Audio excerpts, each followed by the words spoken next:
ایک بزرگ نے اپنے مرید سے کہا، میں فلاں شہر میں جاتا ہوں اور جھوٹوں کے محلے میں رہا کروں گا، اگر تم مجھ سے ملنے آؤ تو جھوٹوں کے محلے میں آ جانا۔ وہ بزرگ اس شہر میں چلے گئے اور جھوٹوں کے محلے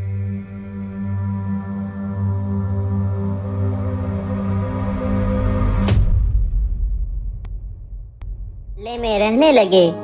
کچھ دنوں کے بعد ان کے کچھ مرید ان سے ملنے گئے اور لوگوں سے پوچھنا شروع کر دیا کہ جھوٹوں کا محلہ کون سا ہے۔ لوگ حیران ہو کر جواب دیتے کہ تم پاگل ہو کیا؟ تمہارا دماغ خراب ہے، اس شہر میں کوئی جھوٹوں کا محلہ نہیں ہے، اور یہ بھی نہیں ہو سکتا کہ سارے جھوٹے جمع ہو کر ایک ہی محلے میں رہتے ہوں۔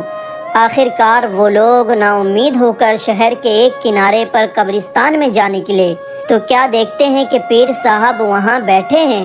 ملاقات کے بعد ان سے پوچھا گیا کہ حضرت، لوگوں نے ہم کو خوب پاگل بنایا اور شہر میں کسی نے جھوٹوں کا محلہ نہ بتلایا۔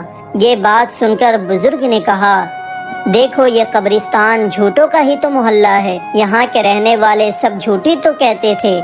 کوئی کہتا تھا کہ یہ گاؤں میرا ہے، یہ زمین میری ہے، یہ مکان اور دکان میری ہے، یہ باغ اور جائیداد میری ہے، یہ سامان اور مال میرا ہے، یہ گائے بھینس اونٹ بکری میری ہے، یہ برتن زیور کپڑے میرے ہیں۔ بتلاؤ آج تم ان کے پاس کوئی چیز دیکھتے ہو؟ تو ان سب کے دعوے جھوٹے ہی تو تھے، اس لیے قبرستان جھوٹوں کا محلہ ہوا۔